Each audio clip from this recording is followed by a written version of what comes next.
जय श्री कृष्ण दोस्तों कलयुग की कुछ बातें जो श्री कृष्ण ने द्वापर युग में ही बता दी थीं और जो आज कलयुग में पूरी तरह से सच लगती हैं। ये बात है जब महाभारत का युद्ध समाप्त हो चुका था। पांडवों ने जिज्ञासा दिखाई और श्री कृष्ण से पूछा, भगवान अब युद्ध के बाद आने वाला समय कैसे होगा? तो श्री कृष्ण मुस्कुराए और बोले, द्वापर युग के समाप्त होने के बाद शुरू होगा कलयुग। अब मैं अपने धाम वापस जाने वाला हूँ और तुम पांचों भी इधर से जाने वाले हो। इसके बाद कलयुग का आगमन होगा और अगर तुम कलयुग की गति को जानना चाहते हो तो तुम सभी वन में जाओ और वन में जो भी तुम्हें दिखे उसे आकर मेरे को बताना, फिर मैं तुम्हें बताऊंगा इसका कलयुग में क्या प्रभाव है। तो पांचों पांडव निकल गए वन की ओर। वन से सबसे पहले लौटे युधिष्ठिर बड़े हैरान और परेशान लग रहे थे। युधिष्ठिर ने श्री कृष्ण को बताया कि जंगल में उन्होंने एक हाथी को देखा। अब आम हाथी की एक सूंड होती है परंतु इस हाथी की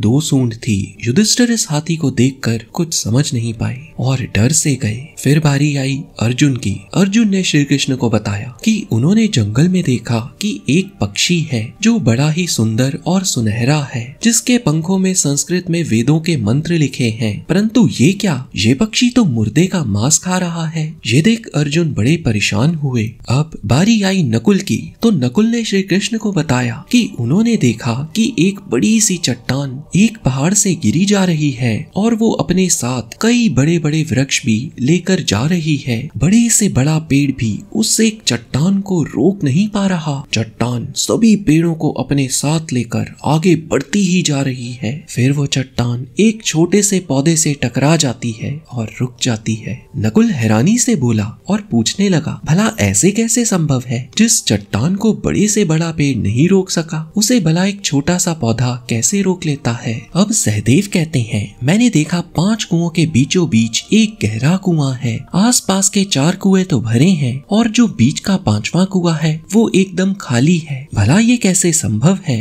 अब भीम की बारी आई तो भीम ने बताया, मैंने देखा एक गाय अपने खुद के बछड़े को इतना चाट रही है कि गाय के बछड़े के खून आने लगता है। भीम जिज्ञासा से पूछते हैं, भला एक गाय अपने ही बच्चे को इस तरह से प्यार कैसे कर सकती है कि उसके खून तक आने लगे? अब श्री कृष्ण इन पहेलियों को सुलझाते हुए बताते हैं, युधिष्ठिर ने 2 सूंड वाला हाथी देखा। इसका गहरा अर्थ है कलयुग में ऐसे ही लोगों का राज होगा जो दोनों तरफ से जनता का शोषण करेंगे। ये लोग कहेंगे कुछ और करेंगे कुछ और। ऐसे लोग सत्ता में होंगे और इनको समाज में हाथी की तरह ही मान सम्मान मिलेगा। कृष्ण बोले, अर्जुन ने एक सुंदर पक्षी देखा जिसके पंखों पर वेद लिखे थे पर खा वो मांस रहा था। असल में कलयुग में लोग ऐसे ही होंगे। देखने में तो वो बड़े ही ज्ञानी लगेंगे, मानो उनको संपूर्ण वेदों का ज्ञान हो, परंतु असल में उनका आचरण राक्षसी होगा और ऐसे लोग केवल दिखावे के लिए ढोंग करेंगे। श्री कृष्ण बोले,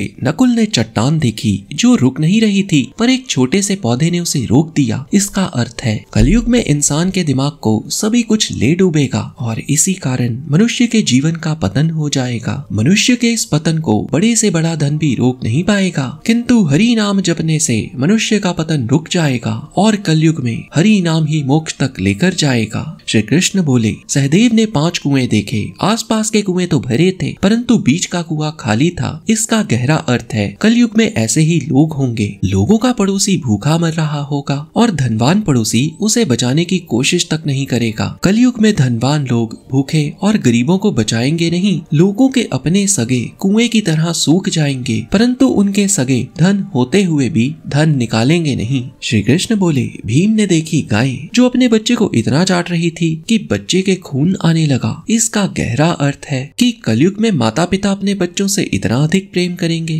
कि वो बच्चों को सांसारिकता में ही उलझाए रखेंगे और बच्चे को विकास का मौका ही नहीं मिलेगा। और यदि किसी का बच्चा साधु भी बने तो उसके माता पिता ये भी सहन नहीं कर पाएंगे। माता पिता का इतना मोह बच्चे के लिए घातक सिद्ध होगा। दोस्तों, वीडियो की कुछ गहरी बातें समझ नहीं आई तो वीडियो दोबारा देख लें और समझ आ गई तो लाइक करके सभी के साथ शेयर करें। हरे कृष्णा।